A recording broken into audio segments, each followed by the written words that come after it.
අද කතා කරන්න යන්නේ කොහොමද Fiverr Gig එකක views impressions clicks කියන තුන වැඩි කරගන්නේ කියලා.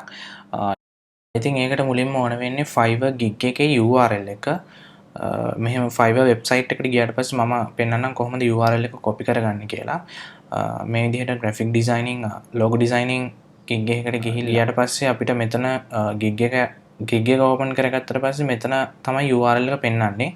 URL buy එකේ පෙන්නනවා URL එක. නැත්නම් ඔයගලන්ගේම gig එකේ URL එක ගන්නවා නම් හරි ලේසි. මෙතන Fiverr එකේ share button එකට ගිහිල්ලා තනින් කොපි කරගන්න පුළුවන්. ඊට පස්සේ අපි බලමු කොහොමද gig එකට traffic එකක් දීලා gig එකේ තියෙන impressions, views, clicks තුන වැඩි කරගෙන අපේ gig එක rank කරගන්නේ කොහොමද කියලා. ඉතින් ඒකට අපි මේ traffic එක දෙන්න third party website එකක් use කරනවා.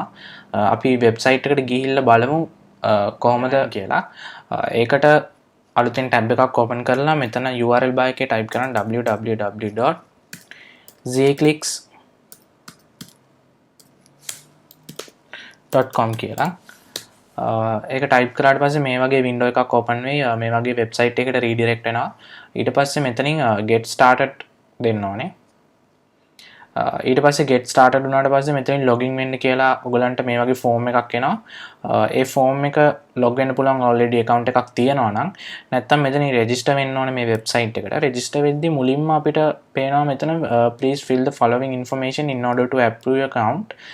This takes 24 hours to send the status regarding your account කියලා. එහෙම උඩින්ම තියෙනවා. ඊට පස්සේ form එකක් තියෙනවා register your account කියලා දාලා form එක fill කරාට පස්සේ 24 hours ඇතුළත මේගොල්ලෝ email එකක් එවනවා කොහොමද ඔයගලන්ගේ account එක active වෙලා තියෙන්නේ නැද්ද කියලා. ගොඩක් වෙලාවට active වෙනවා account සාමාන්‍යයෙන් reject කරන ප්‍රමාණය ගොඩක් අඩුයි. ඊට පස්සේ ඔයගොල්ලෝ මෙතන මතක තියාගන්න ඕන දෙයක් තමයි මේගොල්ලන්ගේ login වෙද්දී මේගොල්ලෝ username එක තමයි ගන්න log වෙන username එක අනිවාර්යෙන් මතක තියාගන්න දාන email එක නෙමෙයි දෙන්න ඕනේ username එකයි password එකයි තමයි දීලා log වෙන්න තියෙන්නේ. අපි ඊළඟ වීඩියෝ එකෙන් බලමු කොහොමද Fiverr Gig එක මේ website එකට add කරගෙන gig එකට සාර්ථකව traffic එකක් දෙන්න කියලා. ඉතින් ඔයගලන්ගේ accounts active කරගෙන තියාගන්න. ඔයගලන්ට මොනවා හරි ප්‍රශ්න තියෙනවා නම් යටින් comment කරන්න.